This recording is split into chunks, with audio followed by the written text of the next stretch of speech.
3 minutes till showtime. 3 minutes and counting.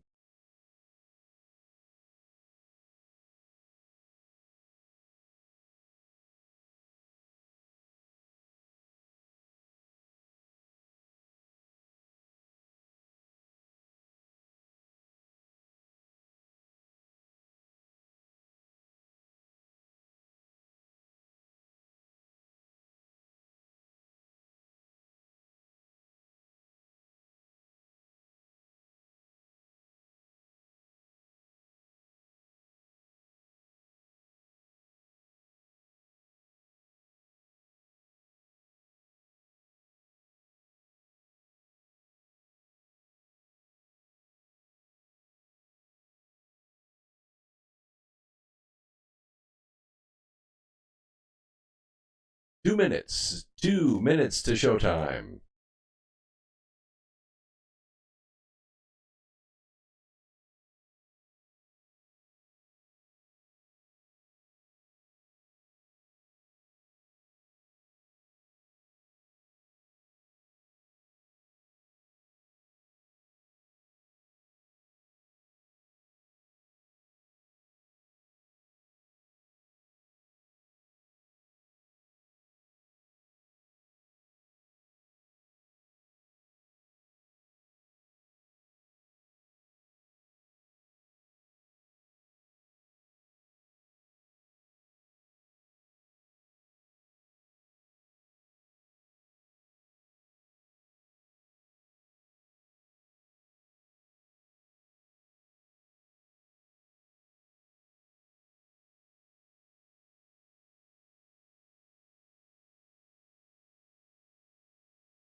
One minute. 1 minute till showtime.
The person whom you're currently unavailable.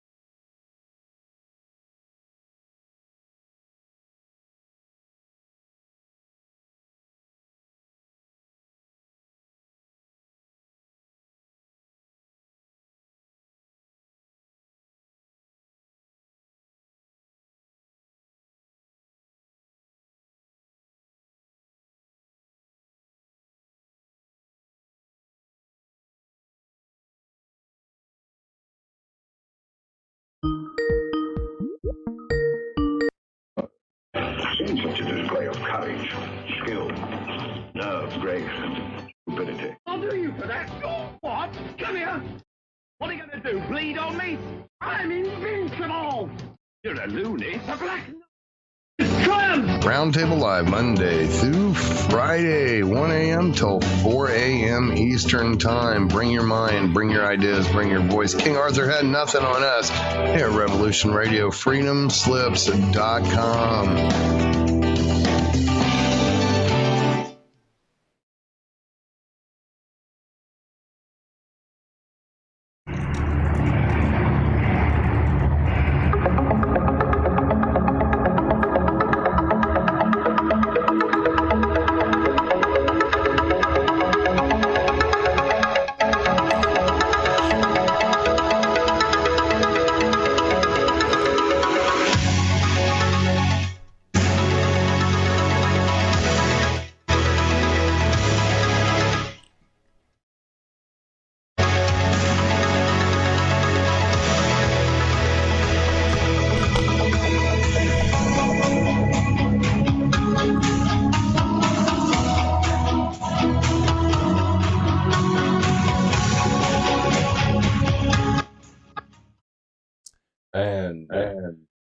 Welcome to America Free Radio, live on Revolution Radio Network on freedomslips.com, the number one listener supported network on the web. Have good sound, everything's going good. This is where the past meets the future. In here, the results are always positive past your men. But have no fear, you will be safely traveling with us. Wow, Moverling, good job. There's already $10 in the top chat. Excellent, excellent. We are also live on YouTube Live at my channel, Brooks Agnew. All one word, Brooks Agnew. Please follow me on social media. It will treat, cure, and prevent the disease of ignorance. Welcome everyone in the chat room. Boo Festus, Moverling 5. Let's see. What I had somebody up there that was new. Who is this? Oh, Alyssa, right. Wants to know if I believe Trump is going to save our economy by bringing back the gold standard. Yes, but don't tell anyone till after the election, okay? Just you and me, okay? And we'll keep it a secret. So I had a little story that was came to me. And here in the South, we have a way of looking at things. And I thought I would share it with you in the spirit with which it was shared with me. I call it Supper's Ready. So just let me share it with you the way that it was brought to me. I got to get myself in the mood here because it's not my regular radio voice. I was excited this week when the restaurants down in South Carolina opened up. Really do like Italian food, and nobody in our house could cook it. We decided to drive from North Carolina across the border to go out to eat in South Carolina. So anyway, I went to the restaurant. There was a line outside. Of course, we were spaced 6 feet apart and having a good time getting to speak to somebody besides the Skype on my computer. Anyway, finally got to go in and sit down, but there were mannequins sitting at every other table. I don't mind too much as they were super well dressed and very quiet, you know. We're all placed our orders and started to rain outside. Well, in just a little bit, all the people came in to the restaurant that were standing outside, and the mannequins were stood outside in the line. Place was packed, just like in the good old days. A few minutes later, our meals came to our table, and some snowflake yelled out in the back, "Hey, are you all crazy? You want to get the virus?" I yelled back, "Hell yeah, go ahead and bring it with some Parmesan cheese, will you?" About that time, the cops showed up outside. I was a bit worried as I spun my spaghetti around on my fork, but then I noticed that the mannequins had been placed only 3 feet apart outside in line, so I knew they'd be busy writing tickets until after I was ready for dessert. As I was sitting there, my cell phone rang. Normally I wouldn't answer, but it was my son, so I did. He was not happy. Turns out he was working out at the gym. But as he came outside, the cops arrested him for violating the Democrat governor's stay-at-home order. And he needed bail money to get out so he could get home. I told him to hang tight. Now, it's hard eating spaghetti with one hand, you know. Besides, garlic butter is not something you want smeared on your phone. I was kind of in a hurry anyway, because I knew sooner or later those cops were going to stop harassing those mannequins outside and come inside to start harassing us. We finished, and I paid, and on account of my stomach had shrunk since the lockdown began, so I skipped the cheesecake for dessert. I nodded to the cops as we headed for the truck, and we walked without looking back. I called my lawyer at home. We're golf buddies after all. I told him about my son and could he make a call to assure the cops he was not a flight risk and make the bail over the phone. It was a long drive home from the Italian place, and the further I drove, the madder I got. It wasn't the oregano, but the whole idea that America has been turned upside down over the past few months. I always figured we might get invaded by the UN or something before it was all said and done. I had a trophy case all picked out for a blue helmet and everything. I realized the Chinese had done it without a single parachute. They bought 24 governors. Those Democrat governors used the police as their soldiers as they conquered us in a few days without firing a shot. That's what really made me mad. I felt like those blue folks on Pandora shooting arrows at the helicopters. Maybe it was the pasta carb crash, but all of a sudden I got sad. America's lost. The war's already over, and we lost.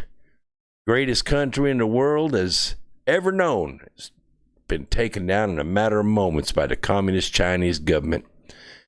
They use the media giants, the tech giants, and the Democrat Party as their armies. I turned off my truck in the driveway and just sat there. I skipped Netflix that night and just went to bed. Good night, America.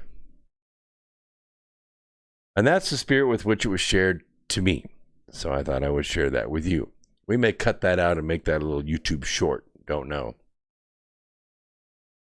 Turns out there's a lot of enemies in the government. There's an Obama bureaucrat that's probably responsible for killing thousands over the last few months. We don't really know how many people will die in America or actually have died from the CCP virus. What we do know is that most of these deaths were completely preventable. The Democrats need people to die in order for their plot to overthrow America to work. They're working toward that objective in the public eye and deep within the secret and powerful agencies of the government.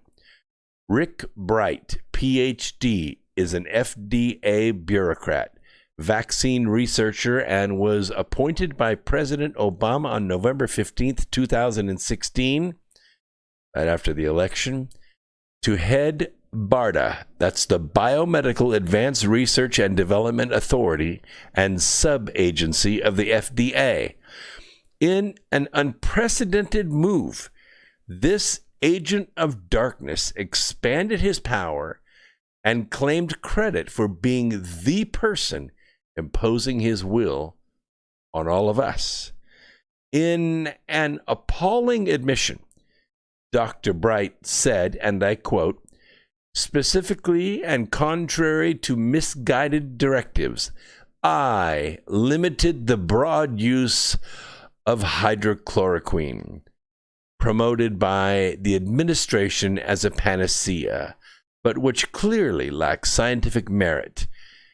Close quote. Meanwhile, he promoted both remdesivir, a never-approved experimental antiviral in development by Gilead Sciences, and funding for a vaccine for the CCP virus. There is just one problem with his multi-billion-dollar plan.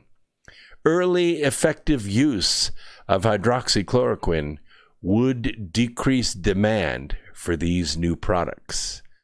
Dr. Rick Bright's dictatorial degree limits the use of hydroxychloroquine, we know it as HCQ, from the National Strategic Stockpile to hospitalized patients only. States are using Dr. Bright's fiat to impose broad restrictions, limiting the drug's availability for physicians to use for outpatients to help them recover without hospitalization. Doctors cannot prescribe it outside of the hospital due to Dr. Bright's regulations. Thousands of people may have already died from this one man's efforts.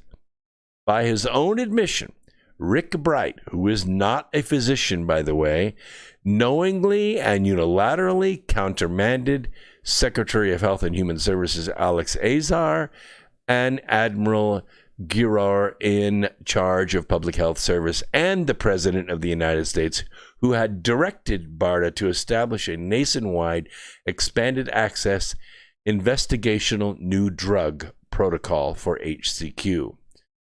Had the order been followed, it would provide significantly greater outpatient access for the drug than would an emergency use authorization. Unlike the EUA, a nationwide expanded access protocol would make the drug available for the treatment of the CCP virus outside a hospital setting at physicians' medical discretion based on patients' needs. It is absolutely unprecedented to restrict doctors from prescribing FDA-approved drugs for a newly discovered use, which is called off-label. This is contrary to FDA regulations in place since World War II. HCQ, given in the first week of symptoms, especially with zinc, can prevent the virus from entering your body's cells and taking over. It has been proven millions of times for more than 4 decades. Waiting until you are in the ICU is like installing home locks and an alarm system after the burglars have invaded, vandalized your home, and stolen all your valuables. Hence, thousands have needlessly died, all because of the Democrats' desperate plan to take over America. Dr. Bright's disastrous bureaucratic decision may well be remembered as one of the worst preventable medical tragedies in our time. It is precisely why President Trump is firing Obama bureaucrats as fast as he can now. Americans should not die to promote the socialist agenda. Also in the news, it looks like school's out forever. Yeah. The government has closed most schools, so more parents are teaching kids at home, and that upsets the government school monopoly. Education experts say parents lack the expertise to teach their kids. Without state schooling, learning losses could well be catastrophic, says the New York Times. Homeschooling will set back a generation of children, according to the Washington Post. Harvard Magazine's Risks of Homeschooling article quotes a professor who calls for a presumptive ban. The professional educational establishment actually tried to ban homeschooling 98 years ago. Then they tried to ban private schools too. But the Supreme Court stopped them, writing, "A child is not the mere creature of the state." I wish the state would remember that. Anyway, the educators' complaints about homeschooling setting back a generation are absolute garbage. 11 of 14 peer-reviewed studies found that homeschooling has positive effects on achievement. Hundreds of well-documented studies prove that children who are homeschooled get much better academic and social results than kids in government schools. Even though they are more likely to be poor, homeschoolers score 30% higher on SAT tests. They also do better in college, and they are less likely to drink or do drugs. Mass homeschooling during this pandemic may actually be a blessing. It is showing that unionized education has been doing a flat-ass lousy job for a generation or more. The internet is the greatest knowledge resource in history and makes homeschooling far more effective and powerful than unionized government schools. Debbie Dabin, who's a mom in Utah, is one of many parents who started homeschooling this spring and is now definitely considering homeschooling next year. Dabin bought teaching materials over the internet from a company called The Good and the Beautiful. Her son likes the lessons way better than what he got in school. It's great, Dabin says.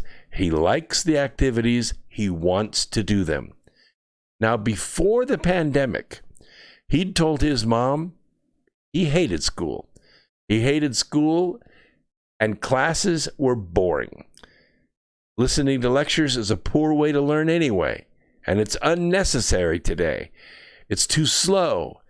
And over the summer break, 90% of kids forget everything they learned anyway. 25% of each new school year is dedicated to brushing up on the bad job the previous year's teaching did from the union schools.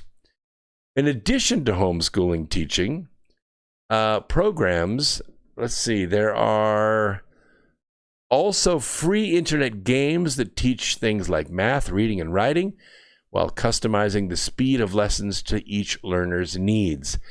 The lessons are faster, they're more in depth, and the studies prove that the skills are retained 95% better than with government union schools. Sites like education.com teach math by letting kids adjust things like pizza toppings. For older kids, YouTube channels like TED Ed and Khan Academy offer free educational videos from the world's foremost experts on civics, history, mathematics, music. Not good enough? Michael Rebel, a professor at Teachers College at Columbia University, worries that parents homeschool, there is no guarantee the kids are learning democratic values and civic knowledge. Were they learning that in their regular schools? Yeah, probably not. More like the street. The Nation's report card, the government's biggest nationwide test, reveals that government school students don't know much about history or civics. One question asked fourth graders, and I'll quote this: which country was the leading communist nation during the Cold War?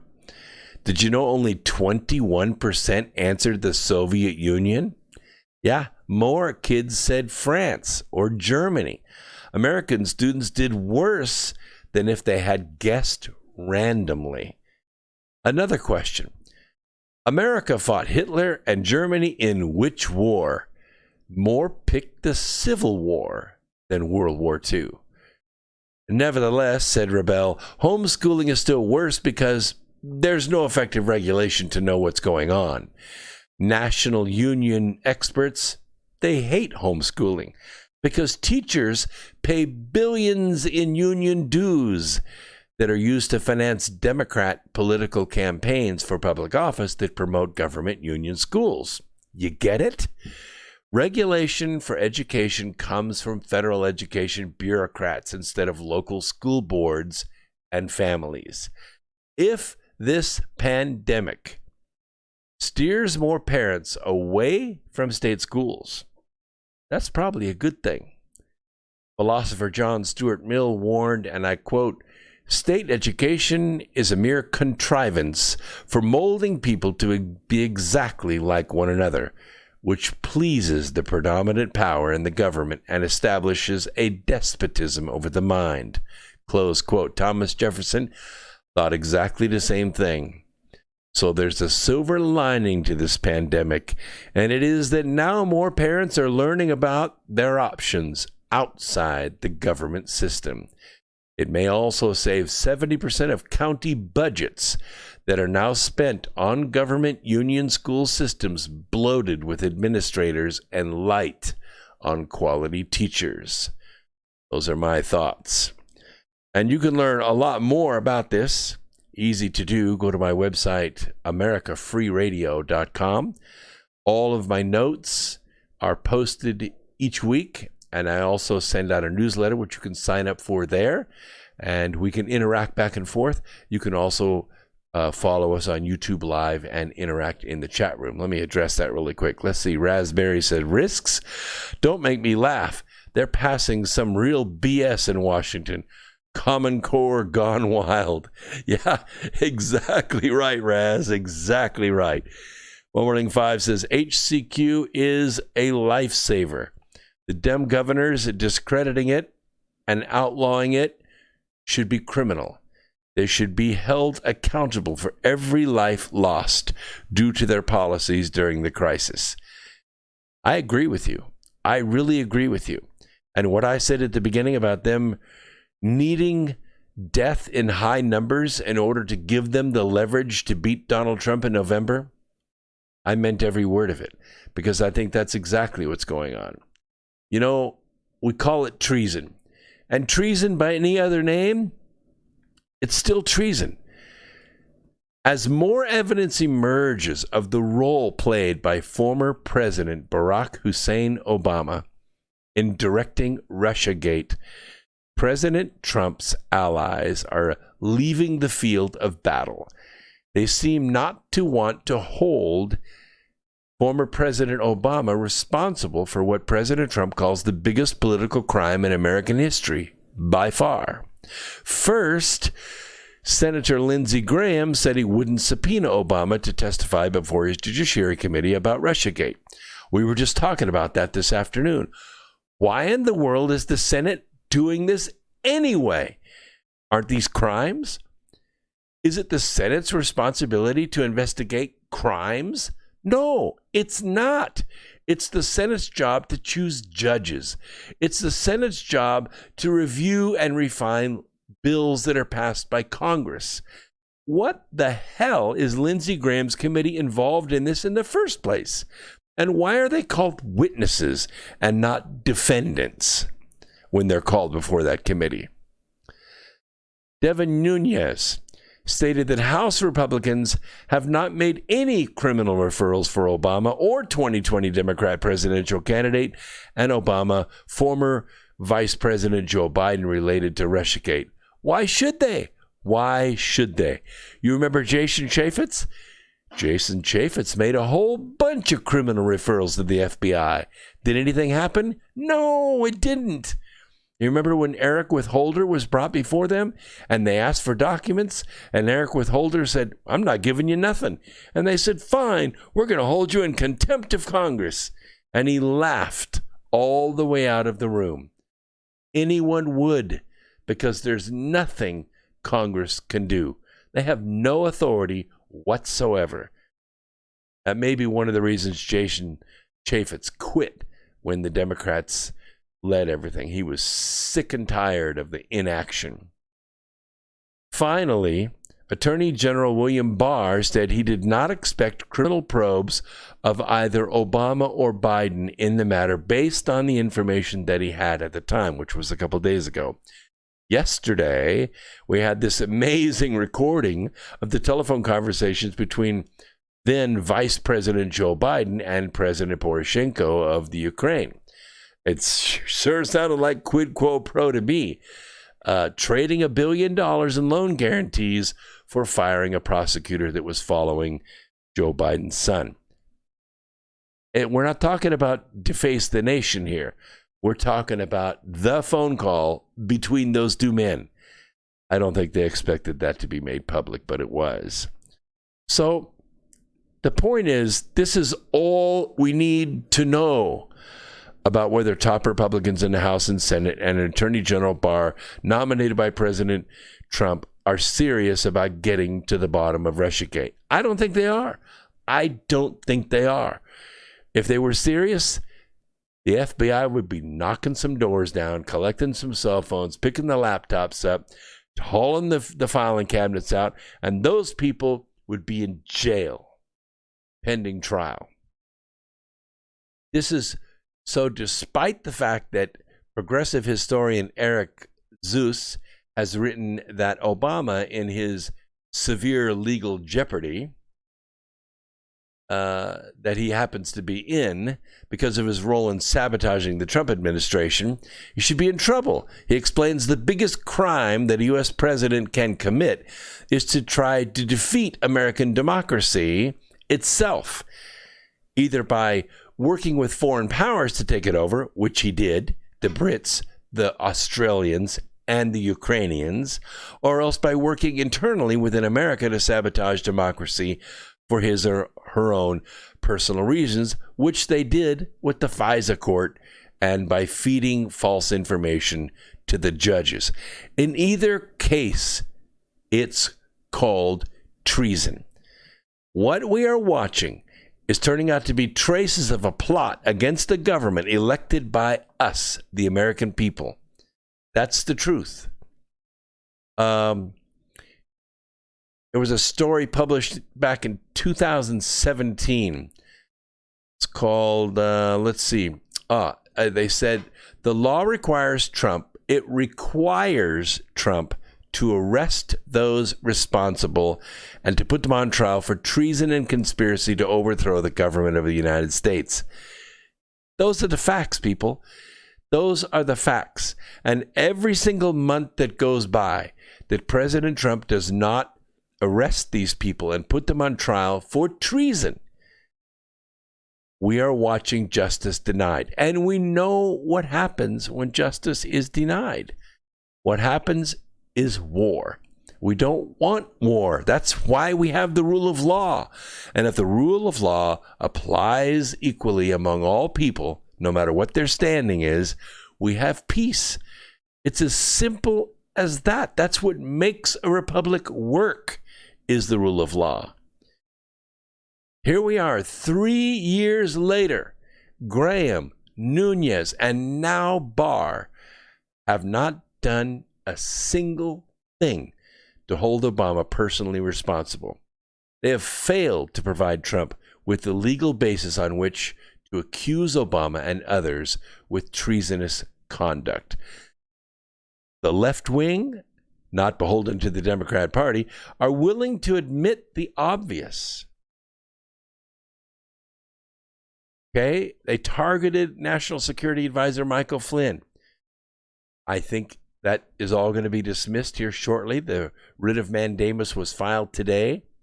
A writ of mandamus basically means it's going to force Judge Sullivan to rule or get out of the way.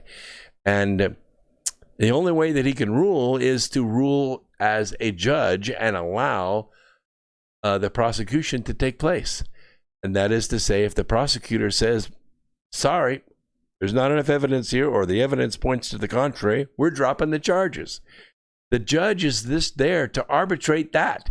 He's not there to be a prosecutor, which is what he's acting like right now. So the writ of mandamus will probably have its effect, unless he, of course, wants to give up his seat as a judge. You see, the magnitude of this scandal is what makes it treason. We're not talking about minor stuff here. We're talking about government-level espionage in the worst way. And don't forget that six Russians lost their lives over this. They were killed, including the ambassador Kislyak. They're dead over this. Seth Rich is dead over this. People died. People were murdered in cold blood. This was the direct assault on the American system of government that we now understand was based on a phony dossier created and funded by the Democrat Party through Hillary Clinton's State Department office. It was compiled by a former British spy based on Russian disinformation. Why the eagerness to let Obama off the hook? That's what I want to know.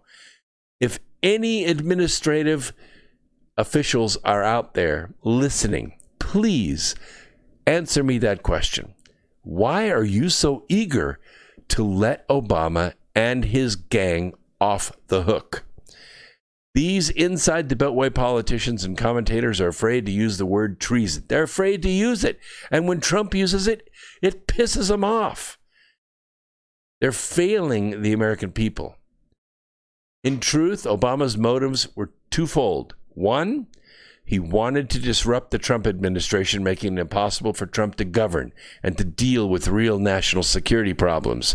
Obama knew this would enable our enemies to gain an advantage over us. And second, he was afraid that the Trump administration would use the resources of the government, namely the intelligence community, to investigate Obama's own mysterious background and identity.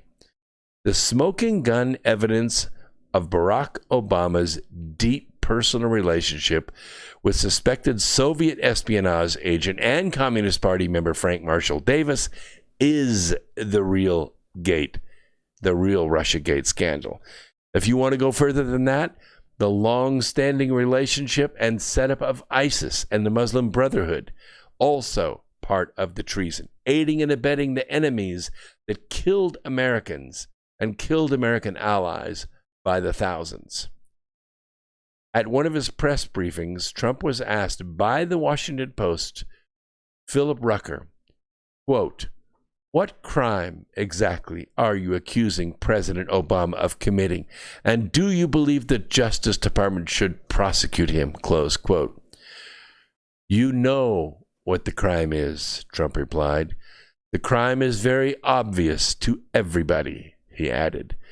"All you have to do is read the papers, except yours. The answer to the question is treason.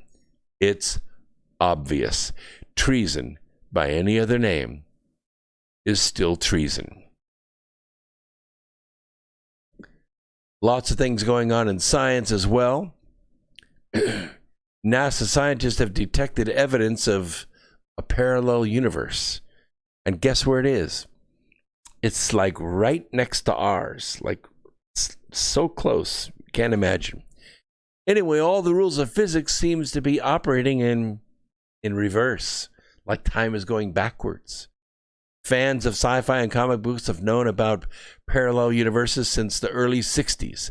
But while physicists have been debating since 1952 whether we actually live in a multiverse, when quantum science pioneer Erwin Schrödinger gave a lecture that he himself admitted might seem lunatic, there's been little evidence so far of dimensions beyond our own. But now a cosmic ray detection experiment has found particles that just could be from outside our universe.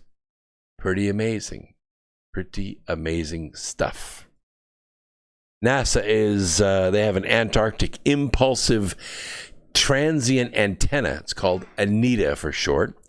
It uses a giant balloon to haul delicate electronic antennas high into the cold, dry air above Antarctica, where there is little or no radio noise to distort its findings.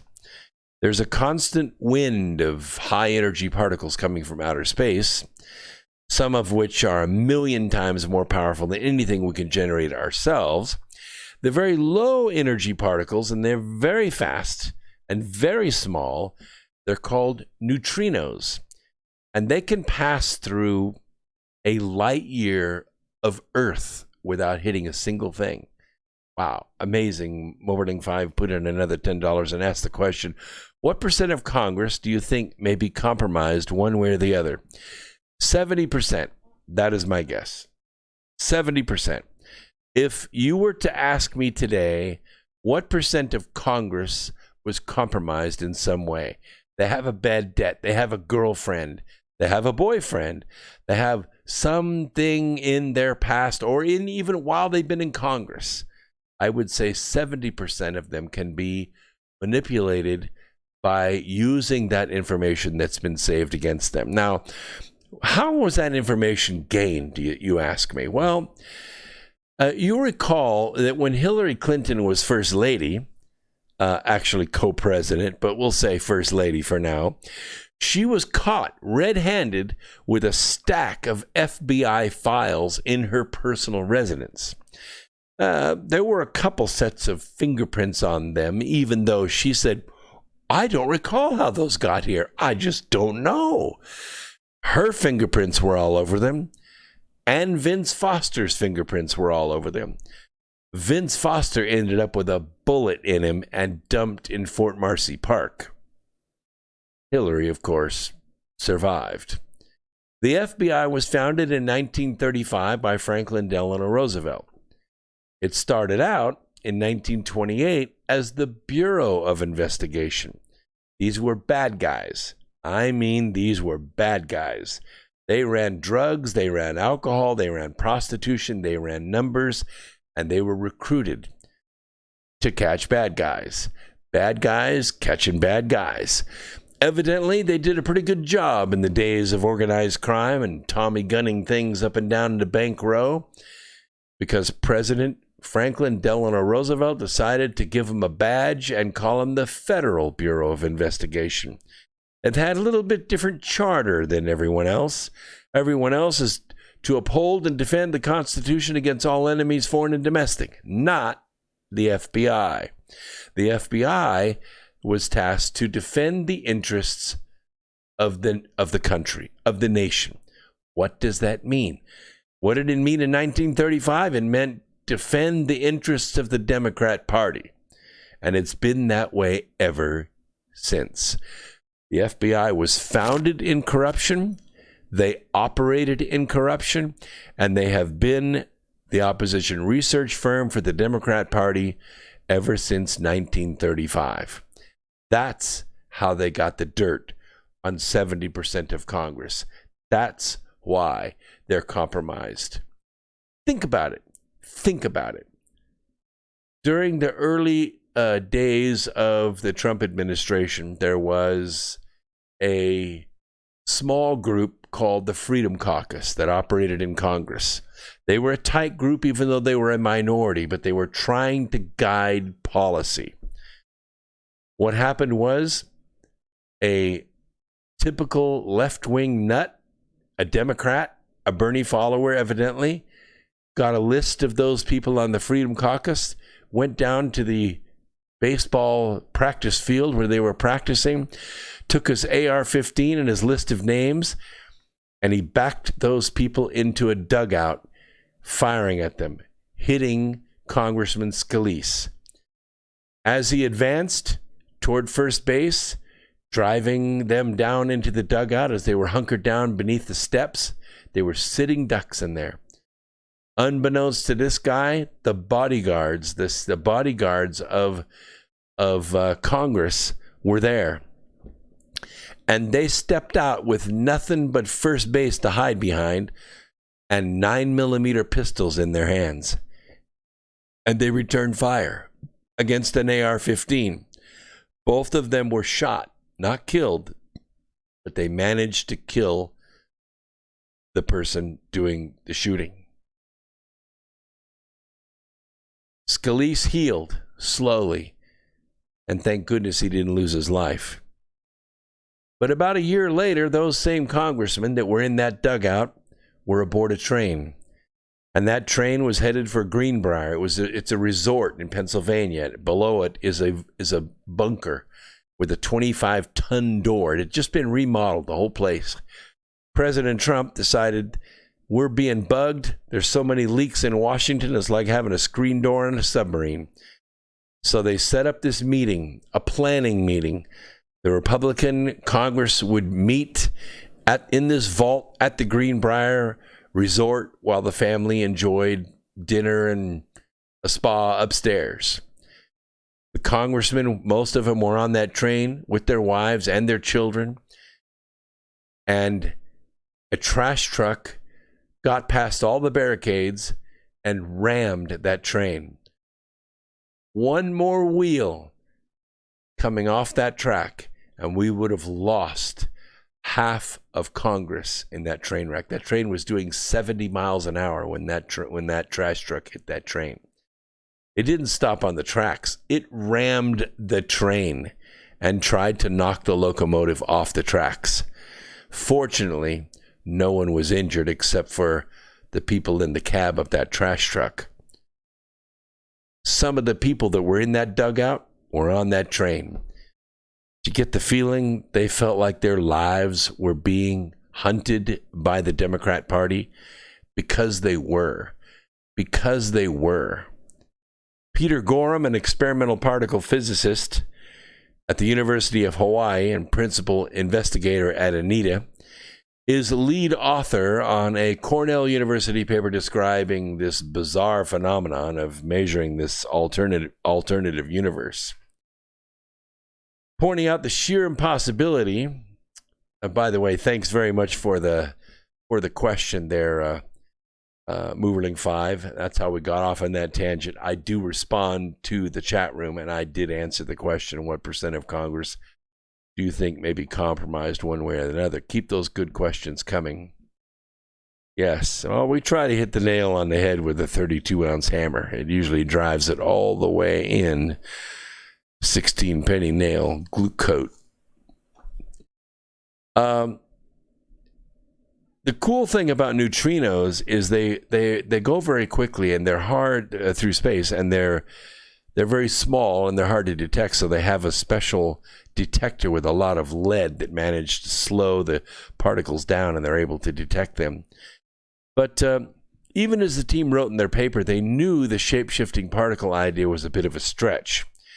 They said, not everyone was comfortable with the hypothesis. The simplest and therefore the scientifically most elegant explanation is this. At the moment of the Big Bang, two universes were formed, ours and another one, that from our perspective is running in reverse. Of course, if there's any inhabitants in this mirror universe, they'd see ours as the backward one. Imagine that. If the team's findings aren't the result of a bizarre experimental error, the implications are quite incredible. Ibrahim Safa, who also works on the experiment, says, we're left with the most exciting or most boring possibilities. I recall when I was at the Hanford facility of the Laser Interferometer Gravitational Wave Observatory visiting, I was talking to Dr. Fred Raab, that's spelled R-A-A-B, Rob. He made a strange statement to me. He said, this instrument's so sensitive that we can detect particles popping into our dimension from another dimension. I thought that was remarkable. That was very remarkable. Just the fact that there's another dimension that's sending particles and therefore information into our dimension. And maybe we're doing the same thing to that dimension. Sounds like a trade of information. I think it's very cool. Very cool indeed. There are new insights on the antiviral effects of chloroquine against coronavirus. This is an abstract. I'm going to go ahead and leave it in my notes. We'll put an excerpt of this in the newsletter, which you can sign up for free by going to americafreeradio.com, americafreeradio.com. I'll put the link right down here in the bottom of the YouTube description. You can go there. But basically, there are three things about this abstract, which is in a lot of medical speak, so I'm not going to read it verbatim. There are three things in this that really are key to this. The first is that what they tried to do with this abstract is they tried to find the functional group for HIV. This was one of the things that they tried to do. It emerged in China. Despite drastic containment measures, the spread of the CCP virus is still ongoing. We're trying to figure out where it came from, and in examining the virus, we found some things that look pretty familiar to us. And we look at these HIV functional groups and we go, well, that's not supposed to be with a corona. A coronavirus has a very specific structure, but it looks like it's been monkeyed with. It's been played with. And the other thing that we notice is, for some strange reason, at least relative to this virus, not all viruses, chloroquine seems to interact with it. Now, chloroquine's an amine. It's an acidotropic form of quinine. You know what quinine is, like tonic water. So this is an acidotropic version of that. It was synthesized in Germany way back in 1934. And It emerged approximately 70 years ago as an effective substitute for natural quinine because you could drink tonic water and it would help with inflammation caused by fevers, by arthritis, and several other things. And one of the things that they were noticing is that this quinine is a compound found in the bark of cinchona trees, which are native to Peru. You know, down in the Amazon, in the rainforest, probably the basis for half the pharmaceuticals that we have, at least the early versions of them. Quite an incredible resource for plant life. And it was the previous drug of choice against malaria. And so for decades, chloroquine was a frontline drug for the treatment and prophylaxis, that is the prevention of malaria. And it's one of the most prescribed drugs in the world. It's cheap, it's easy to produce, it doesn't have any side effects. You could take it for a lifetime. It doesn't seem to have any long-term effects. So without going into all the beta hydroxylated, substitutions and all of that, let me just get to the meat of this. This molecule is available, and you don't have to take an injection. You can take it orally. It survives the gut. And it's easy to take. It's easy to prescribe. It has a long shelf life, and it has been very, very successful. It's also utilized in the treatment of several autoimmune diseases. Autoimmune means that your body is treated as a disease by your body. And so your body kind of fights itself. And chloroquine is utilized in the treatment of that. One of those diseases is lupus. You can evidently not be cured of lupus, although there have been lots of recorded cases where people have been cured and not having taken hydrochloroquine, but just taking quinine, just drinking tonic. So the activity of the molecule is not limited to malaria. There's a lot of inflammatory processes that it interferes with, and that's why one of the things that was noticed in the early days of the spread of this virus is there were wards in hospitals and also in outpatient where people were being treated for lupus. And there were doctors that specialized in that, lupus-focused doctors, because it was not a disease that was easy to beat. It was one that once you got it, you seemed to have it for life. It was painful. It was inflammatory. It causes inflammation in the thorax, which is your chest area, and it can be quite uncomfortable to live with. And it's a disease most people have for life. But one of the things that they noticed is in this ward where there were several hundred patients being treated with hydrochloroquine for lupus is that none of them contracted the coronavirus. And they thought that was pretty remarkable. Also, they noticed that right next to them, there was a ward that had people that had the coronavirus. So obviously, if it's as virulent as they say, it should have spread, but it didn't. And that was the clue. That's what clued them in. So that's why they started down the pathway of checking that out. The second thing that they noticed about this HIV activity that shouldn't be there, this activity on the virus, because the HIV actually comes as a marker for a precursor to a disease known as AIDS, which is acquired immune deficiency. Now, it doesn't mean that everybody that has HIV ends up with AIDS. They don't. In fact, it's a small percentage of people that end up with AIDS from HIV. There are other activities that a person has to do in order for the HIV to progress into AIDS. The acquired immune deficiency comes from one of three activities. One is, of course, intravenous drug use, because when you use the drugs, intravenous drugs, heroin and other drugs, it suppresses the immune system. It just does. Once it suppresses the immune system, it puts you into a cycle. The HIV virus can then take hold, and you don't die of HIV. You don't even die of AIDS. You die of pneumonia. You die of a common cold because your immune system cannot fight it off any longer. The second thing that it comes from is blood transfusions. Not from the blood itself, but you take immunosuppressants when you get a blood transfusion so your body doesn't reject the blood. When your body doesn't reject the blood transfusion's able to work with you until your marrow can work to replace that blood. It could be weeks or months before that happens. In the meantime, your immunological system has been suppressed by the use of those drugs, and you acquire AIDS by doing that. The third activity is much more controversial. It is the use of orgasm-enhancing drugs during gay sex.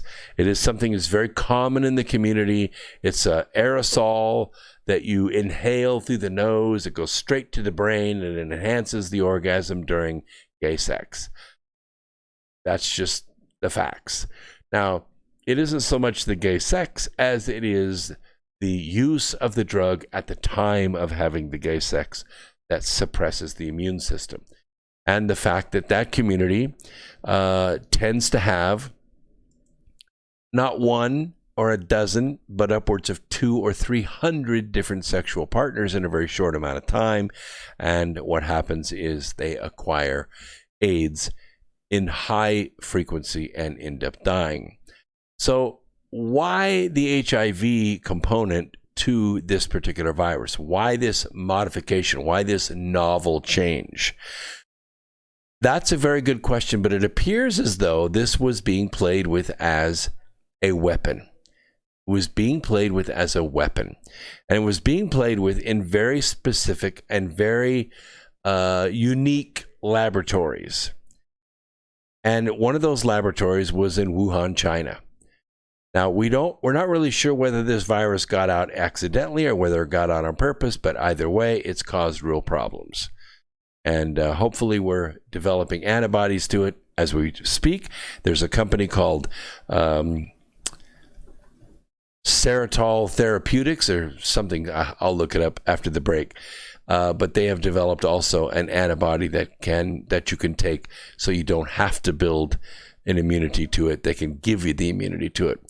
We'll take a quick break. We'll be right back with more America Free Radio right after this break. Please stick with us. I'll check out the chat room while we're on break, and we'll carry on to the next subject. So please stay up with us and stay with us on Revolution Radio, which is the largest listener-supported network in the United States. We have 2 studios. That's how many hosts there are here. And we appreciate you hanging with us. Don't forget to sign up for the newsletter at americafreeradio.com. The link will be right down below. You see my book covers there. You can also go to Amazon and check those out as well. Appreciate you being with us tonight. Also, I picked up something else you might like. I picked up my Space Force flag. You know, the new Space Force flag that came out, the black flag with the Star Trek emblem in the middle and the stars and everything. I got a picture of it here on YouTube. You can look at it maybe just for a minute or so before we go to break. And keep those chats coming in the chat room. I've got 1 or 2 moderators out there that'll keep you guys in check. Nothing too crazy going on in the chat room. But this is X Squared Radio coming to you live through the America Free Radio studios in an undisclosed location east of the Appalachian Mountains.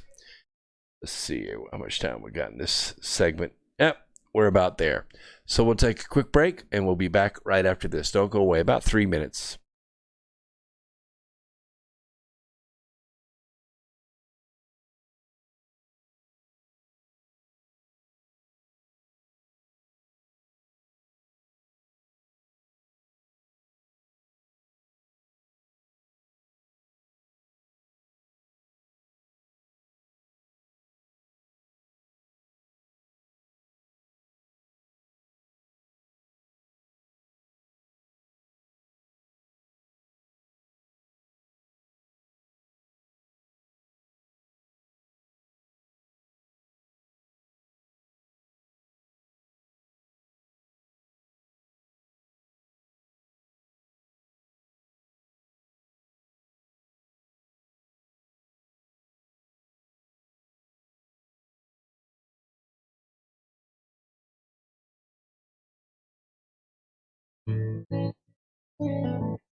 Listen to Revolution Radio at freedomslips.com, and we'll be right back after this message.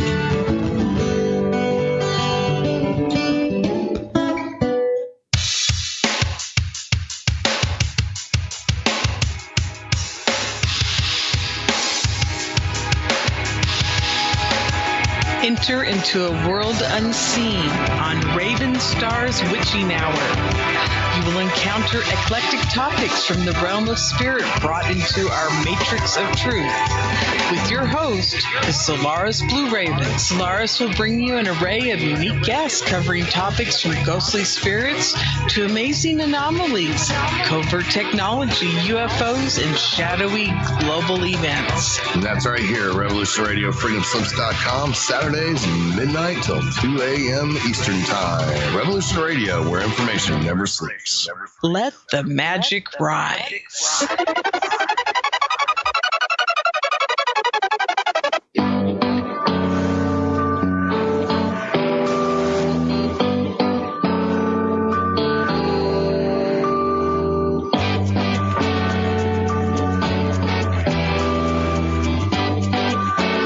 Narco-syndicalist commune. We take it in turns to act as a sort of executive officer for the week. Yes. But all the decisions of that officer have to be ratified at a special bi-weekly meeting. Yes, I see. By a simple majority in the case of purely internal affairs. Be quiet. So by a 2/3 majority in the case of more... Be quiet. I order you to be quiet. Look, you stupid bastard, you've got no arms left. Yes, I have. Look! It's just a flesh wound. I don't believe I've seen such a display of courage, skill, nerve, grace, and stupidity. I'll do you for that. Oh, what? Come here. What are you going to do, bleed on me? I'm invincible. You're a loony. The Black Knight always triumphs. Roundtable Live, Monday through Friday, 1 a.m. till 4 a.m. Eastern Time. Bring your mind, bring your ideas, bring your voice. King Arthur had nothing on us here at Revolution Radio, freedomslips.com. This is the people's war. It is our war. We are the fighters. Fight it then. Fight it with all that is in us. And may God defend the right. Warning! Warning! We gotta stop them! They're gonna kill us all! See how the trouble you've started? Be they the government, be they industry, be they organized labor, be they anyone, or human beings. Time when the operation of the machine becomes so odious, makes you so sick at heart that you can't take part. You can't even passively take part. And you've got to put your bodies upon the gears and upon the wheels, upon the levers, upon all the apparatus, and you've got to make it stop. And you've got to indicate to the people who run it, to the people who own it, that unless you're free, the machine will be prevented from working at all. Revolution Radio at freedomslips.com, the #1 listener-supported talk radio station, throwing ourselves upon the gears of the machine. Revolution Radio, where information never sleeps. You called down the thunder, well now you got it. Right, you tell them I'm coming, and hell's coming with me, you hear? Hell's coming with me! Revolution Radio.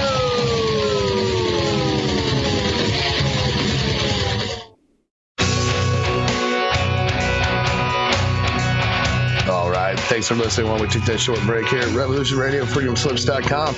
And now we're going to get back to your host. All right. Welcome back to America Free Radio. We're here coming to you through the Revolution Radio studios on freedomslips.com. Moverling5 asks a good question in the chat room. Do I think it's possible to measure particles emitted from the North Pole similar to those found being emitted from the South Pole. No. And here's why. Because the facility that's in the Antarctic is actually underground. It's, Antarctic is actually a continent that's covered with ice. Of course, a lot of the ice is floating on the water too, but there's a landmass there. You don't have that in the Arctic. In the Arctic, what you have is a giant Arctic Sea. So it's all ice cap in the Arctic. There's nothing to build a big lead lab and make it stay on top of the ice in the Arctic. It would just fall right through the ice. So that's why they don't have one in the north. And the neutrinos are actually coming from the galaxy, and they're coming in from, kind of like the bottom of the solar system. They're not coming past the sun. They're going past the Earth. And so that's how we're picking them up there. The lab was pretty aggressive to build. It was all theoretical that they even existed in the first place because the little beggars are so small that you can't find them with an ordinary lab. You had to build something very special. So it took it a while to build that facility, and that's where it's listened to. We're trying to put together a trip there. Brad Olson, myself, Sebastian out of Argentina, and a couple other people, along with a movie crew, ostensibly from the History Channel, but we shall see. And we're trying to go back to Antarctica for a second time for Brad. And this time we would like to visit that facility if we can. Of course, the funding has to be put together to make that happen. It's a little bit pricey, but not as pricey as going to the Arctic. So if you want to help support it, it's easy to do. All you have to do is go to nippy.com, NPIEE.com. There's the address. I will put it in the description right here below. There's a Patreon site there. There's a way to donate there. If we get enough funds coming into there, we will go back to the Arctic and we will perhaps visit that lab and give you a little more information firsthand on what's going on at the Neutrino Measurement Lab. I think it's a very, very cool facility. I've been to two of the laser interferometer observatories.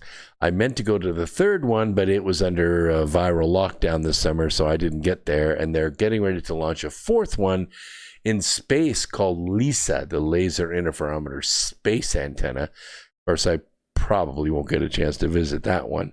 But we can visit the Neutrino Lab, and I'll bring you back some information based on that if we get a chance to go.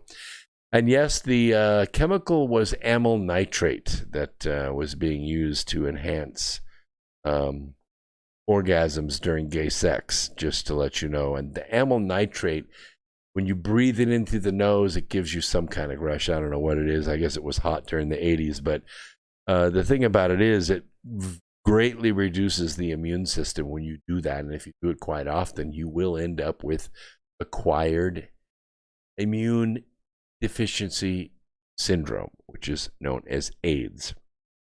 And that's what makes you susceptible. So let's talk a little bit about cheat by mail. The folks down at Ballots R Us have opened up an office in Michigan, as luck would have it. President Donald Trump today threatened to punish Michigan for mailing absentee ballot applications to all state voters ahead of the election. He said this was done illegally and without authorization by a rogue Secretary of State, Trump wrote on Twitter.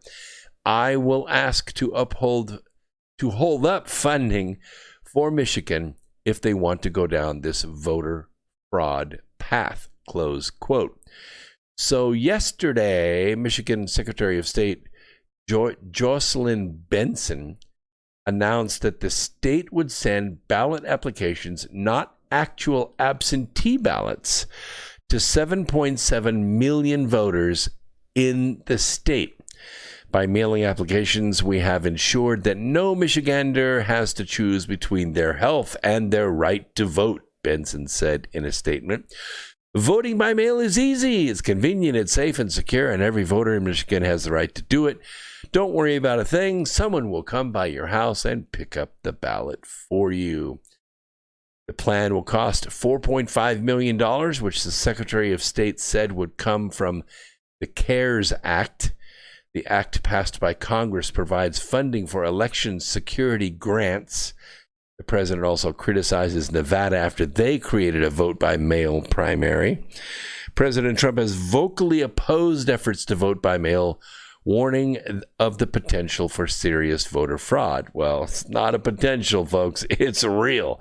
We had 9 precincts in the state of California. All were won by Republicans in 2018, and all were lost to Democrats a few days later after the vote harvesting was complete and the Enterprise rental truck showed up with all of the ballots to be dumped into the appropriate precincts to win those districts.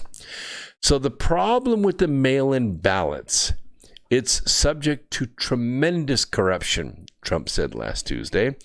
Tremendous corruption, cheating, and so I'm against it, close quote. Prominent Democrats, including former President Barack Obama and failed presidential candidate Hillary Clinton, twice failed, I might add, continued to push for vote by mail in November, arguing that it is essential for voter safety during the coronavirus pandemic, which we call the CCP virus here. You know, it's kind of interesting that they sell it that way. And now you kind of understand why the 24 Democrat governors want to stay shut down until the election, because they don't want people to physically come out and vote. Oh, who might that be? Oh, yes, Republicans. And the other thing that they're trying to stop, and they're desperate to do it, and you know what it is. You know what it is. It's the Trump rallies. The Trump rallies. The Democrats are trying to stop Donald Trump from having his rallies. They don't want him to pull 50,000 people together at a time. They don't want right side broadcasting to carry his message uncensored and uninterrupted to millions of Americans watching it. They want to stop all that. So the 24 states, the very states that President Trump needs to win in order to win the election, they're not going to allow those rallies to happen. The governors are going to try to stop that. And of course, there's recent data that has not shown a compelling public health justification for vote by mail. Several states have already had their primaries. No spike in transfer or contracting the CCP virus. Wisconsin is one of the only U.S. states that has held its primary election with in-person voting after the CCP virus lockdown began. Only a few dozen people at maximum were confirmed to have contracted the virus. Nobody died. None, 0. Out of the 413,000 participants in that vote, that equals an infection rate below 0.02%. Just days later, South Korea held national elections, which also did not result in any new CCP virus cases. So there's no compelling health reason why people can't come out and vote in person. Now, it's going to be interesting to see what happens as these Democrat governors try to force these ballots to be printed and mailed out.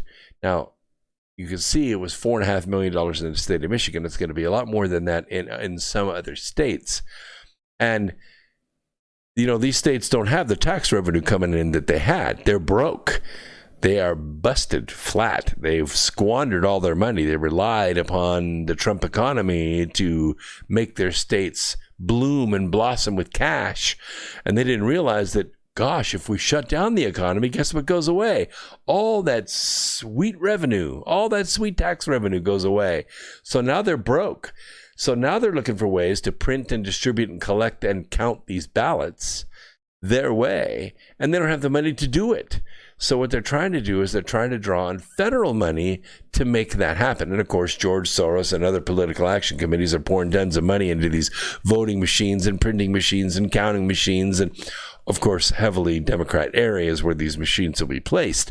The idea, and you know what the idea is to get as many Democrat voters as possible.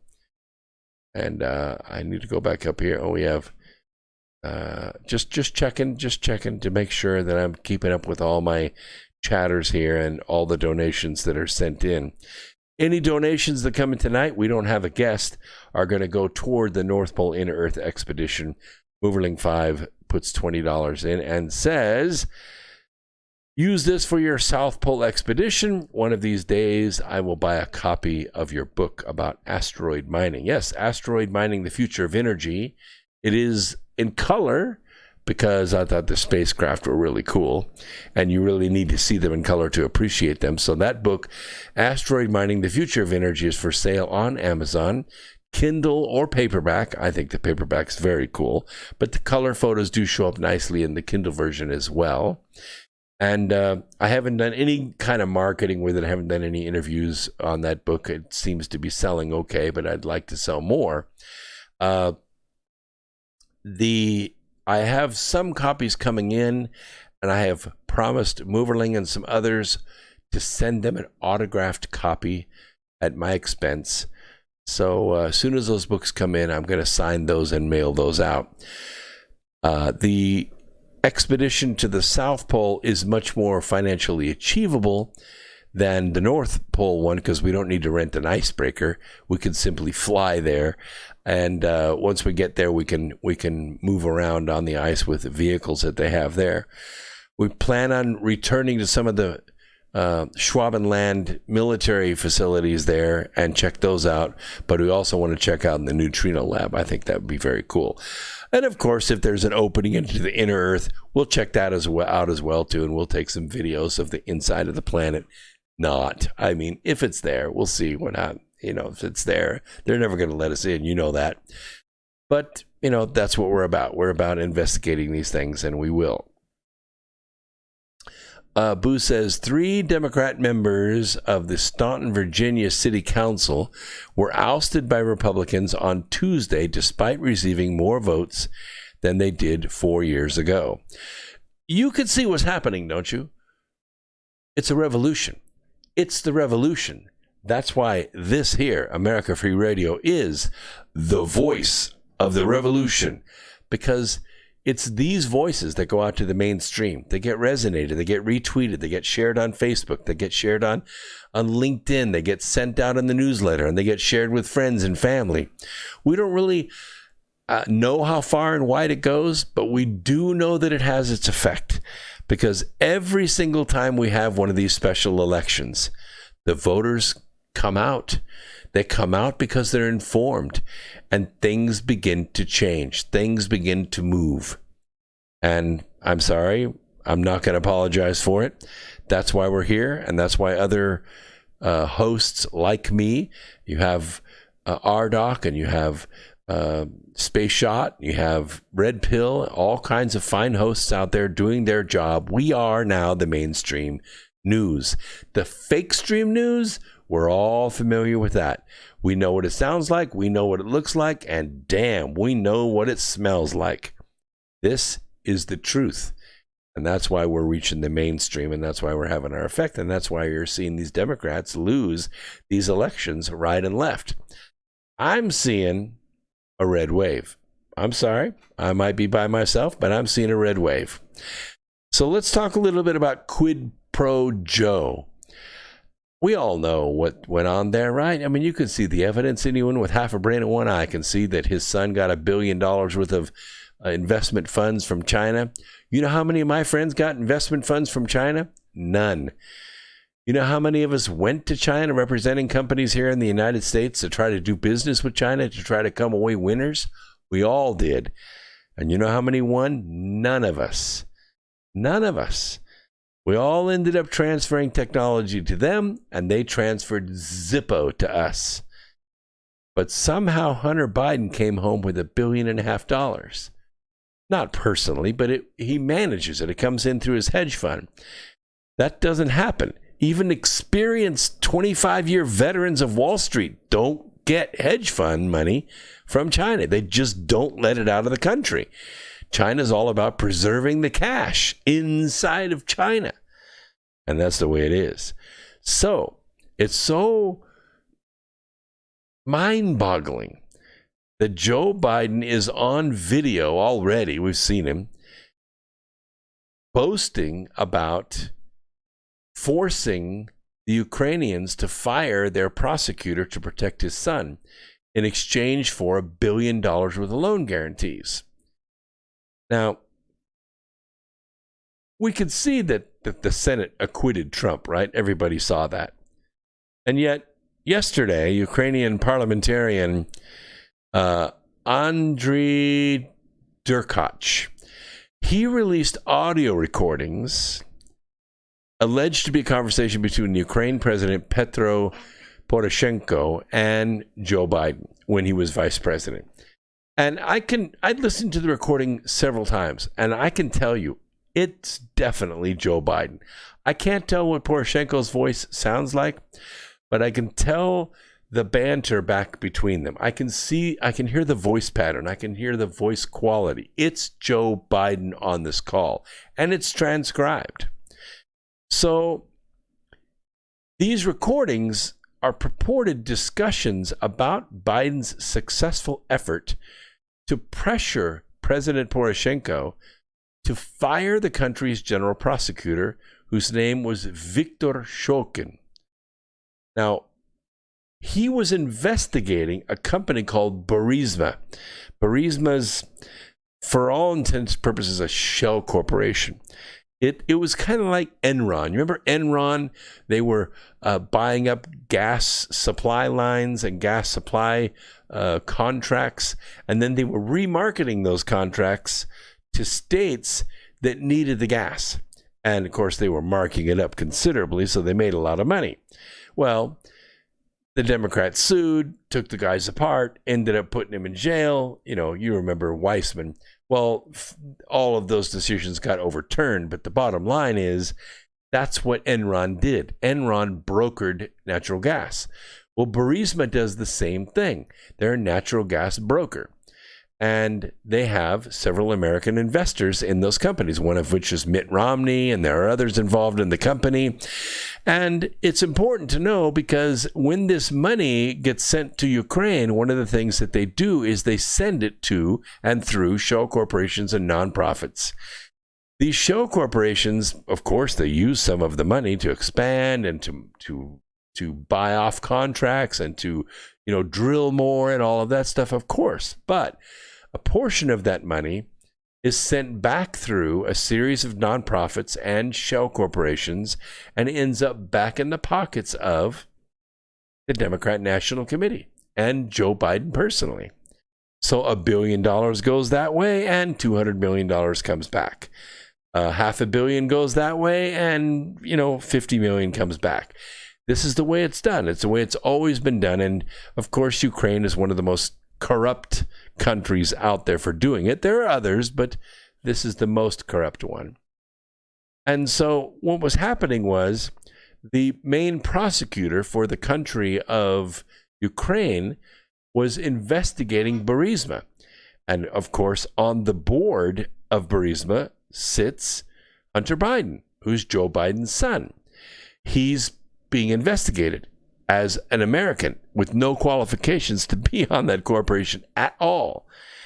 It doesn't take long before Mr. Shokin smells a skunk, a rat, and so he's going to go after him and probably prosecute them. Joe Biden decides to use the money that's approved by Congress to be given to Ukraine, not for lethal weapons, but for just development of assets, as leverage to bail out his son. We would never have known about it except that Joe Biden has a couple of personality flaws, not the least of which, of course, is fondling little kids, but also his personality flaw where he absolutely must brag about his prowess in these kinds of matters. And so on a major news program, he literally openly bragged about the quid pro quo with the president of Ukraine. Now, if a Republican had done this, he would have been impeached within 45 minutes, but not Joe. No. It just blew right by everybody. Nobody paid any attention to it at all. But at the time, Joe Biden was actually President Obama's point man for Ukraine policy. This is not something that he just happened to get involved with. He was tasked with helping address the former Soviet Republic's notorious corruption problem. Instead of addressing it, he took advantage of it. Derkach reported on his news outlet. He said he obtained the audio from investigative journalists who claim Poroshenko personally recorded the calls. A wise man. The recordings have not been independently verified, but I can tell you, I listened to them myself. I give them my endorsement. That's definitely Joe Biden on the phone. What has been established in any case is that Hunter Biden and his business drew some $3 million for lending just his name, and of course his relation to the vice president, who was the point man on getting the money for the Ukraine from the American government, to the corrupt Ukrainian natural gas firm Burisma, while it was fighting for its life amid an investigation. Of course, the video is already widely circulated. Biden's at the Council of Foreign Relations on television. He boasts that he got Poroshenko to fire Shokin by threatening to withhold the $1 billion in U.S. aid. Now, Derkach is claiming his recordings are of phone calls between Joe Biden and Poroshenko on a number of subjects, which include the removal of Shokin. And I would play it tonight, but I don't want to get hit with a copyright thing. You can go listen to it for yourself. In one call, Poroshenko tells Biden he has good news, saying that on the previous day went to Shokin's office and asked him to resign. 1 hour later, the country's top prosecutor delivered his letter of resignation. Now, completing this process, Biden says, great. Later, Biden says he was prepared for a public signing for a commitment for the $1 billion. Cha-ching, there's the quid quo pro. Again, I'm not suggesting you want it or don't want it. I'm suggesting that it is what I'm prepared to do, Joe Biden says. In a November 2016 call, Biden offers congratulations in getting the new prosecutor general hired. He says, I know there's a lot more to that. I really think that's good, he says. It's going to be critical that he works to repair the damage of Shokin. And this is all about damage control. We don't want the investigation of my son. He can't have his name dragged through this. Because if you drag him through it, it's eventually going to get to me. This is all in the word damage. He says, I'm a man of my word. Now that the new prosecutor general is in place, we're ready to move forward to signing the $1 billion loan guarantee. The audio at some point is indecipherable, but Biden discusses with Poroshenko an IMF loan, that's International Monetary Fund, and the incoming Trump administration.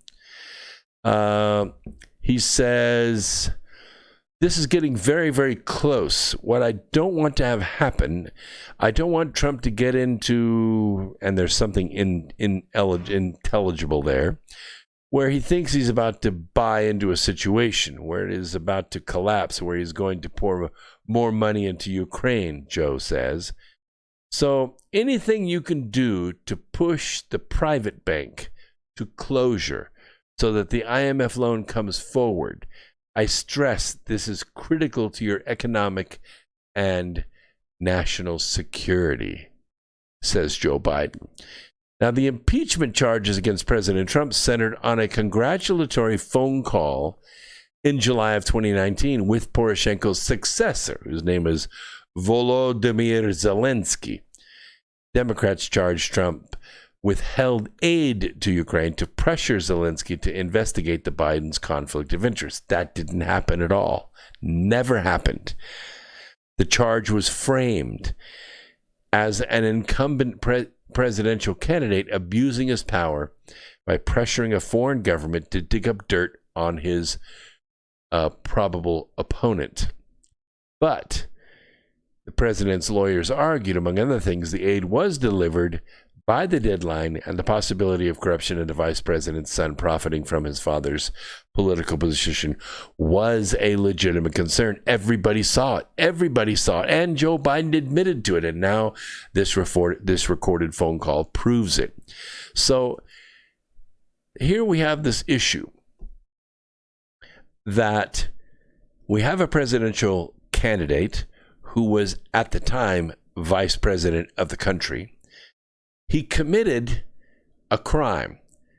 We call it quid pro quo, but it could be called a bunch of other names because you're actually blackmailing a president in order to save your own son. It'd be one thing to say, look, I'd kind of like to see a few dollars out of this go to my special hunting preserve there in the Ukraine because I love to hunt ducks. And if I get that, then, then of course, maybe I can put in a good word for you down at the IMF. That's a quid pro quo. When you go to somebody and say, you're going to stop investigating my son, or I'm not going to pay you any money, that's not a quid pro quo. That's something much more serious, much more serious. Now, the interesting thing is that this list of witnesses that Lindsey Graham has listed, he calls them witnesses, I call them defendants. One of those witnesses is going to be Hunter Biden. Hunter Biden is going to be called before the DHS committee, the Department of Homeland Security committee. And he's going to be asked questions. And you know what's going to happen. He's going to answer them truthfully and fully. Oh, I'm sorry. That's not what I meant to say. He's going to lie. He's going to say, I don't recall. I've done a lot of coke since then. I've had a couple girlfriends since then. I don't recall anything. But they're going to have phone calls. They're going to have printed records. They're going to have minutes of corporations. All this evidence is going to be in place. And Hunter Biden is going to end up being referred to law enforcement for money laundering. Well, where do you think that money got laundered to? Wouldn't you like to know? The bottom line is this, that this justice process is marching forward. I know a lot of you get frustrated. I do too. We want to see when are the arrests going to happen. We want to see that. I'm just looking at the yes. Hunter Biden, quite a boy. Gang of Four says in the chat room. Yes, it sounds kind of treasonous, but Rob, the interesting thing is it's not really treasonous. Not in this particular case. It's just greed. Now, what Barack Obama did with ISIS, that's treasonous. To take federal funds, federal intelligence, federal secrets, and money and intelligence and transfer it to ISIS so that ISIS can grow and become a strong military force that is, by the way, responsible for the death of many Americans and our allies. That's treason. That's aiding and abetting the enemy. That's providing weapons to our enemy. And there are other people involved in that. You'll recall in 2011 when Hillary Clinton authorized the use of military force to take out the president of Libya, Muammar Gaddafi. As he was chased into the streets and shot like a stray dog, it left that country with no leadership, which is exactly what they wanted to have happen. Hillary Clinton then moved the CIA into that country. What was the purpose of the CIA going into that country? Not to stabilize that country, but to gather up missiles, rockets, grenades, and a special weapon called a man-pad, which is a shoulder-fired anti-aircraft missile. It's kind of sophisticated, and falling into the wrong hands is not a good idea. But they did gather up all those weapons, and they did put them on cargo ships, and they did transfer those weapons to Syria. Why? Because Hillary Clinton wanted to depose Bashar al-Assad, who was the president of Syria at the time. Still is. So they armed ISIS in order to fight against Bashar al-Assad and take him out. Of course, Assad had a strong ally in Russia, and Russia was able to resist ISIS. But Obama didn't care. Obama wanted him out. Hillary wanted him out.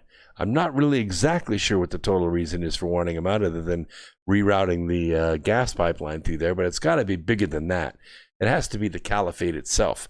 They were trying to link the caliphate together and create a Muslim empire that could rival Christianity and even take over that region of the country. That's treason. That's real treason. Americans really died. Allies really died. Planes were downed. People were tortured. Women and children were killed mercilessly. All kinds of artifacts were defaced and things were looted and robbed. These were the worst of the worst, these criminals. But they had uniforms and they had trucks and they had all kinds of equipment and intel. And every time we ran a bombing raid against them, they would scatter because they were getting phone calls ahead of the raids. Sometimes the planes, most of the time, the planes would return to base without ever having dropped their ordnance because they couldn't find the enemy. The enemy knew they were coming. Why? Because Hillary's State Department was telling them about it. That's treason. That's treason. That's the kind of stuff that you put people in jail for the rest of their lives, or death by firing squad, or hanging. Death is the penalty for treason. It's in the Constitution. I'm not really a big death penalty fan, although it's a great deterrent. They're never going to do it again for sure. But we have facilities set up to incarcerate people like this. We have floating ship prisons, and we have Gitmo, and these people are pretty close to the end of their lives anyway. And believe me, nothing would please me more. And I think most of the people in the chat room, and I think most of the people in the United States and beyond, more than seeing these people face justice. But they're never, ever going to face justice until somebody stands up and says, you have the right to remain silent. And that just hasn't happened yet. And as I have often said on this program and written in my posts on Twitter and Facebook and LinkedIn and We Go One, We Go All and Me, We and Minds and Gab and everywhere else, USA.life and Codius, it's everywhere at Brooks Agnew. You could follow me, and if you do so, it will treat, cure, and prevent the disease of ignorance. I say, war is justice denied. War is justice denied. If you serve justice, we may never face war again.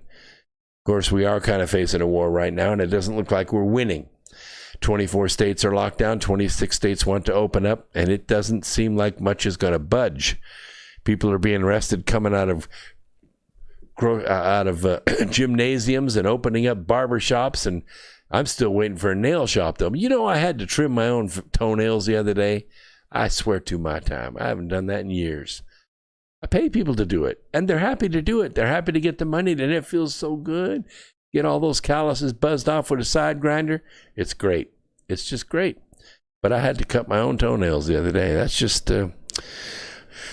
what's the world coming to? You got to cut your own toenails. I don't know. All right, we have about 20 minutes left. Let me just look at the chat room really quick. Yes, I am working on my 12th book. I'm not prepared to tell you what the name of it is, but it is equal to the #1 bestseller, Charm of Favor. Charm of Favor, as many of you know, is the true thriller. It's a novel, yes, because I use fictional characters, but all the events in it are true. All the events in it are true. And one of the things that shapes up in the book is a bomb plot. It's not an ordinary bomb. It's like a nuclear bomb, like an EMP weapon. It shapes up. It's quite scary. It goes to the book. But the thing that you have to pay attention to about this is that the bomb is in play. And after the book came out, I made my rounds publicizing it and my different interviews on the radio and television and things. And I can tell you that people resonated with the book. They saw what I was trying to say, and they could see the things in each chapter as it went, as my fictional characters take you through all these events. They could see them shaping up. And so when I tweeted out that the bomb was in play, I meant it metaphorically. I didn't mean there was actually a nuclear weapon, although I wouldn't doubt it. I wouldn't doubt it. Long about November, a year after the book came out, sure enough, we get hit. It's not a bomb in the classical sense, but it's a bomb in the sense of a virus. And we can't fight it. We don't know what to do about it. You know, if this was 1983 and Ronald Reagan was president, and somebody asked the question, Mr. President, what would you do if the Chi-Coms decided to attack the United States using germ warfare? Now, ostensibly, it's a weapon without much fingerprint to it. It doesn't have a big cloud. It doesn't have a big flash. It just spreads and people die. I know what President Reagan would say. I know he would say, if we were attacked with a biological weapon from the communist Chinese, we would retaliate with nuclear weapons. Beijing would be a parking lot for a long time. That's what he would say. Well, here we are.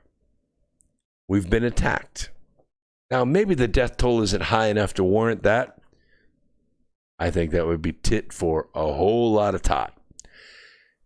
But it's the fact that it was so well organized that the mainstream media, I would say not the mainstream media, we're the mainstream media, the fake stream news, the global media empire, and the Democrat Party, and the World Health Organization, they all worked in concert with one another.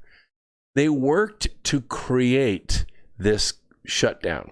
Now, it wasn't the federal government that shut things down. The federal government stopped the travel from China and Italy and eventually the UK and Europe in order to stop the flow of infected people from there to here, to ostensibly flatten the curve. Yes, there were federal guidelines that were put out. We need social distancing. We need masks between people so they don't cough and sneeze on each other. That's not going to stop the virus.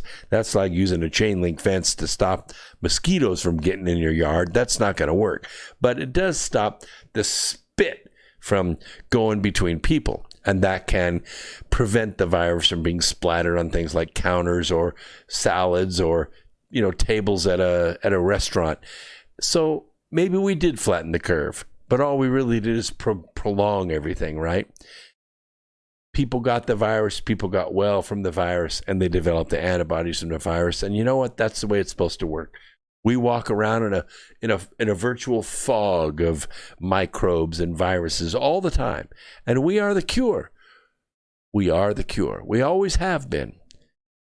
Yes, there are people out there with compromised immune systems. I get that. They get sick easy, or they've been sick multiple times and their immune system is depressed. I get that. But lo and behold, we had very good, very cheap, and very effective drugs to treat the virus if you get exposed to it and make the sickness much more truncated. And you still build the antibody to it, which is kind of nice.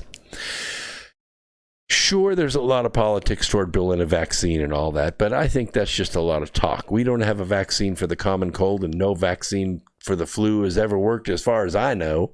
I mean, people have taken the flu shot and they usually get the flu. Now, they may not get the flu for 3 or 4 or 5 years after they get that shot, but still, that's what I'm saying. Here we have a way for you to get the antibodies directly into your bloodstream, either by getting the virus or by, going to whatever that company is, Sorrento Therapeutics out in California. They can actually sell you the antibodies themselves. So you could just put the antibodies in your system and you're immune to the virus. And maybe immune to other viruses too. It's a pretty innovative company. Sorrento Therapeutics, look it up. Might be a good investment for you. I'm not an investment professional. I'm just saying you got to take advantage of things if you have the ability to do it. So here we are. We have been attacked. Is it the thought that counts? Or is it actually that 100,000 people or 200,000 people, or maybe we have Bioterror 2 come at us and we have another 500,000 people die? Is that what it takes? What do? Do you retaliate in kind? Do you send germ warfare to them? Are you kidding me? I already know the answer to that question. The answer is no. But I'll tell you what we could do, and it would please me, and I think it would please everybody that I know. How about justice for the people that facilitated that virus spreading in this country? How about the Faucis? How about the Bill Gates? How about the governors that prevented drugs from being sold from being prescribed in their states that would have saved lives? How about prosecuting the government officials that put infected people inside of nursing homes that virtually wiped out that community? Thousands and thousands of elderly people needlessly lost their lives because of this blatant irresponsibility, if not on purpose. A vile act of, aggression against old people. I don't get it. Most of those people would have probably voted Democrat anyway. It's just crazy to see. The point is, we're at war. Is there anyone out there that doubts that we're at war? I didn't think so. Can I see a show of hands of anybody out there that thinks we're winning this war? Not many. Not many. Maybe personally here and there in your neighborhood, are you able to go back to work? Is your business able to reopen today at full capacity, making the money that you were making 6 months ago? How about your 401k? How about your self-directed IRA? By the way, did you know in Nancy Pelosi's bill, there was a law that would allow them to confiscate up to 40% of your 401k and your self-directed IRA and your Roth IRA? Yeah. You know why? Because it's the biggest savings account in the country. You think the Democrats can resist letting all that money just sit there, laying there, like you deserve it? Like you think it's yours? It's not yours. It belongs to them. They're going to take it from you with one simple law. Meanwhile, they're going to impeach the president in 2021 again, unless you go out and vote. You go out and vote, we can fix all this. But in the meantime, we're at war. At the meantime, we're fighting this battle street by street, block by block, city by city, sanctuary city by sanctuary city, and sanctuary state by sanctuary state. 550 sanctuary cities spread over 28 states. Can you imagine that? That's pretty crazy, isn't it? This is the war we're fighting. Mooverling says, since this pandemic started, all of my medical appointments with the VA have been with my home phone. Wow. Truly disappointing and shameful. But at this point, I need a haircut more than seeing a doctor. Yeah, me too. I'm pretty scraggly. But I've kind of made my mind up. I'm going to let my hair grow till after the election. But I'm really going to be pissed if I have to cut my own toenails again. That's just really beyond the pale. And I'm with you, Moberling. It's just a disruption to everything American. You know, we actually decided to do this Friday if it's not raining too bad. I'm going to go to a drive-in theater. You want to know the last time I was at a drive-in theater? It was probably Texas Chainsaw Massacre. That's a long time ago in an old 1967 Ford pickup truck. Been a long time since I've been to a drive-in theater. But you know what I really want to do? I really want to see a movie. And I can't go to the movie theater and sit down because the theaters are closed. Just like I can't go to any of the conferences I was scheduled to speak at this year because they're all closed. Why? Because those governors don't want people gathering together. They know. If they let Brooks Agnew have a conference in Phoenix, Arizona, or LA, or Palm Springs, hell, before you know it, President Trump will be having a rally out there.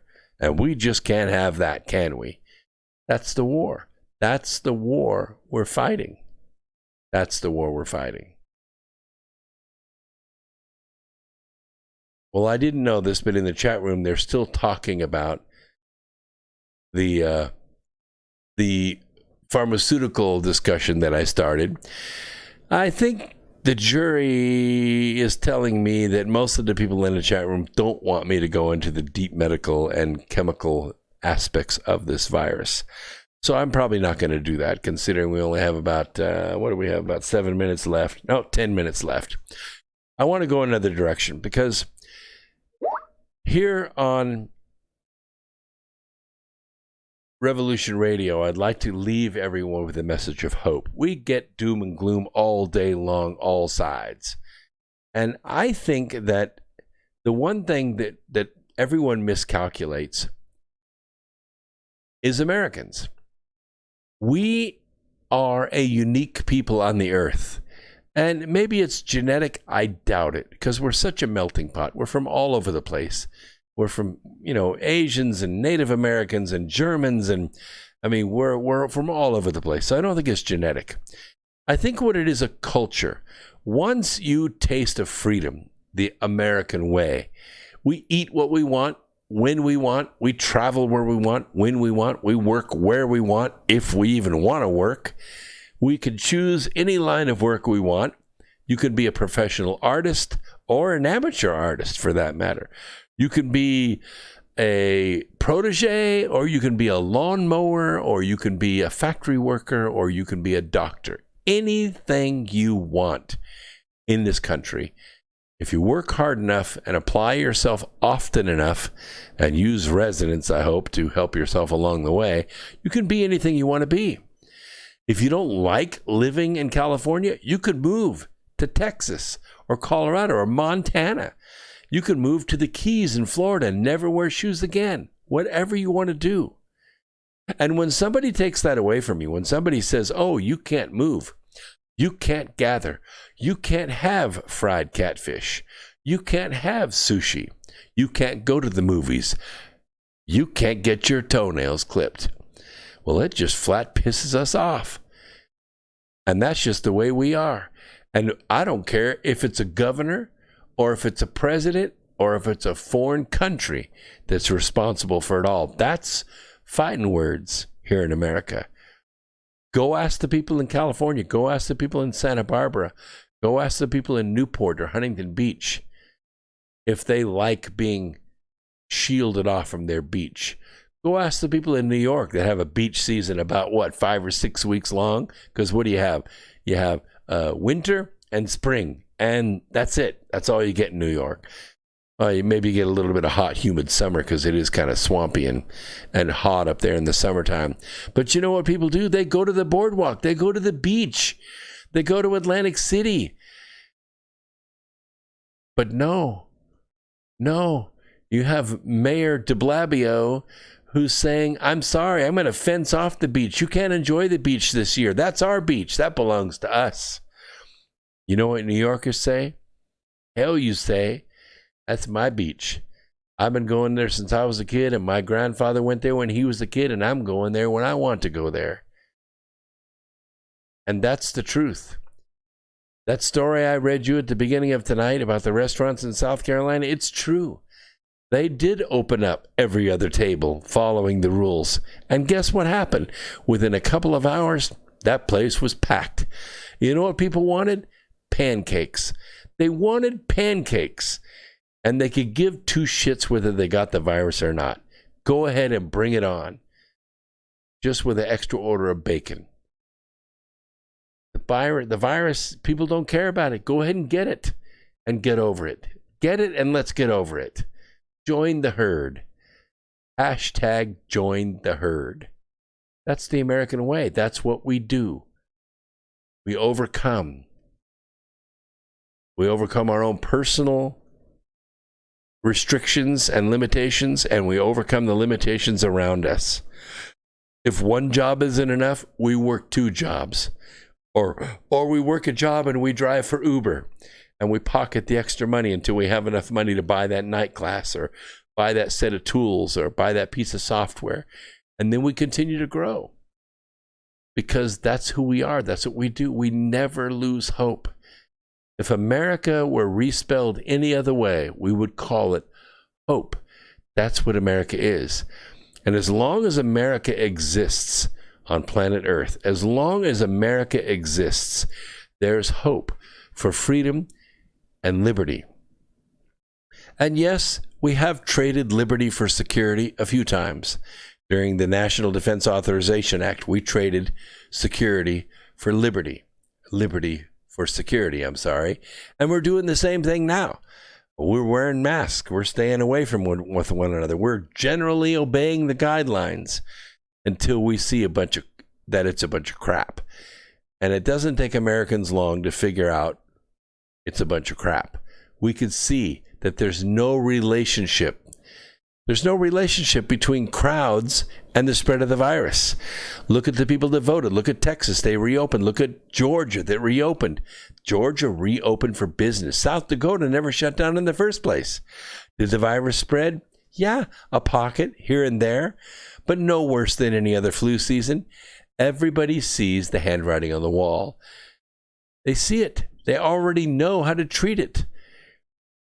You know, I've worked in big factories my whole life, and one of the things we've done as management, we come up with an idea and we say, how are we gonna get the buy-in from the people? How are we gonna find out if this is gonna work or not? What we want to do?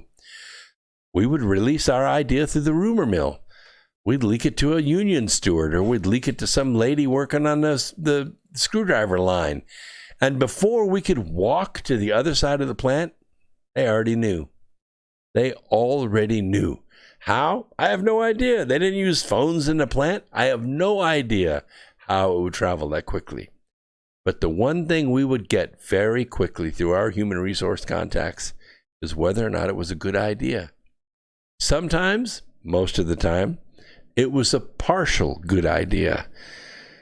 We overlooked something. Or, even better, the line workers, the people actually building the stuff that we were selling, they found a better way. They said, you don't want to use this tool, you want to use this one. You don't want to stand here, you want to stand there. You don't want to put that pallet there, you want to put it over here. They would come up with a better way. And that's why we use the rumor mill, because we didn't have to look like idiots in front of people that really knew what they were doing. That's one of the reasons. Well, that's the way we are as a country as well. Yes, Piper Vogel says, say no to the new normal. That's right.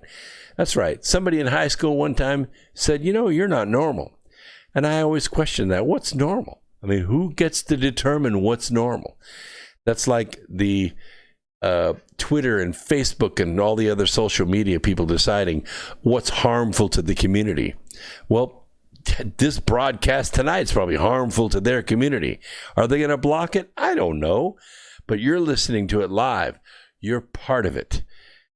And the way this spreads, the way people get to hear what we're talking about tonight is you, not me. I mean, there's nothing I can do to make this thing spread. It's you. You're the ones that share it. You're the ones that turn your notifications on. You're the ones that grab that little share arrow on the YouTube and stick it in your social media so your friends can see it. You are the ones that determine whether this goes viral or not me. I don't have any power of that at all.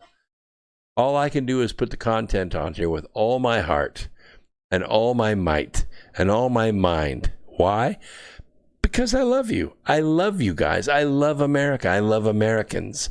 I love everybody that's participating in this experiment called America. I'm doing my best to make you feel good about that. And if I reach, how many people we got listening live right now? 41. That's a pretty good crowd. 41 people, 41 friends listening to me right now. That's fine with me. How many people are listening on Revolution Radio? I don't know. I have no idea. It's maybe more than 41. Maybe it's more than 41,000. I don't know. But the thing is, you've got to share this message. That's how we grow. That's how it works. That's how X Squared Radio became the voice of the revolution. That's how we grew. Over 15 years, we've reached I don't know how many people with this message or a message very much like it. It's up to you. Thank you for being part of the family. My name is Brooks Agnew, and the program's called X Squared Radio for a reason, because that mathematical function, you can put any number into it you want, and it will come out positive, because that's what we do here. Every Wednesday night at 8 o'clock, we are live right here on Revolution Radio on thefreedomslips.com. So check us out, share it with your friends, and we'll see you next week right here on Revolution Radio. Peace, Earth Explorers.